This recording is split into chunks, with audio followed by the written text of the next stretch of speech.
The Bible records and tells us of one of the defining moments in the lives of the disciples, the followers of Jesus. And it occurs in an upper room, in a safe space. It's the Feast of Pentecost. Pentecost is a Greek word, it means 50th. It's the 50th day after the Feast of Passover. Passover was the time when the Jews celebrated being freed from slavery, from being set free by Moses, who's commissioned by God to free God's people from the slavery of the Egyptians, from the slavery of Pharaoh. And so rightly, it's a great celebration. And 50 days later, there's another celebration, another feast, which is called Shavuot. And Shavuot is a celebration of God's chosen people, the people that have been freed, receiving the law, receiving the 10 Commandments from God through Moses again. And what does this mean, receiving the law? It means that they've accepted that they are God's chosen people, and they've accepted and they've agreed to be his people and to live his way. Not in slavery again, but in freedom. The law that God gives us is a law that brings freedom, it's a law that brings life. It's like the instruction book that comes with some really high-tech gadget.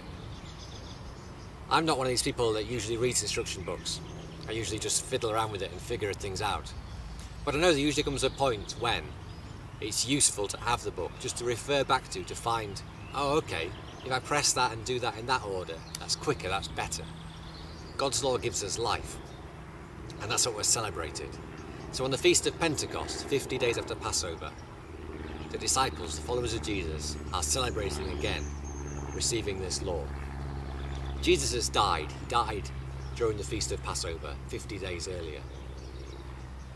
When Jesus died, he set us free from slavery again. But the slavery that Jesus set us free from was a bigger slavery than that of Pharaoh in Egypt. It's a slavery of sin. It's the things that bind us and that hold us, the things that trap us in our world, all the temptations and all the struggles that we have, and Jesus freed us from that. Jesus gave us the way to follow.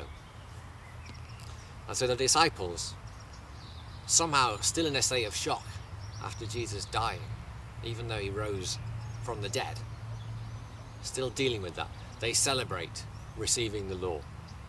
And in that moment, when they celebrate receiving the law, the Bible tells us that a sound is heard, and the sound is, it's like the breath of God, and it's called the Ruah, the very Spirit of God. And this sound is enormous and huge. If you imagine how big God is, God's breath is going to be a loud thing. And this breath, they can hear it, they can see it, they can feel it. They describe it as being like tongues of fire that land on each of their heads. And when they receive this, they become more alive. It's like the law, which is the Word of God, dwelling deep within them, being breathed into them. In Genesis, right at the beginning of the Bible, it talks about Adam being made of dust, and then God breathing life into him.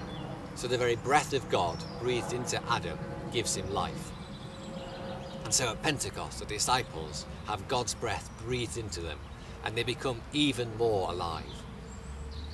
This is what God offers to us. This is what God offers to everybody.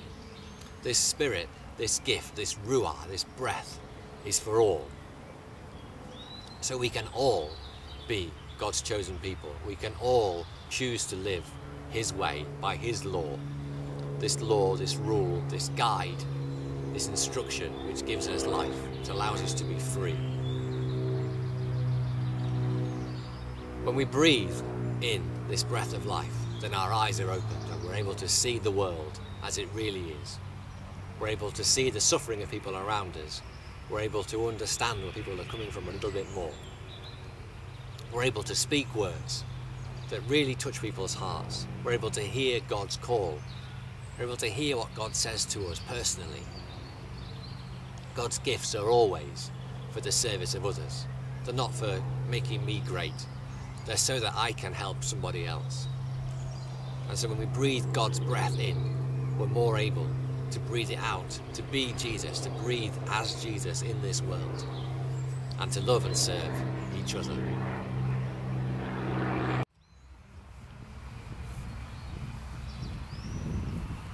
This breath, this life, this gift is available for all of us.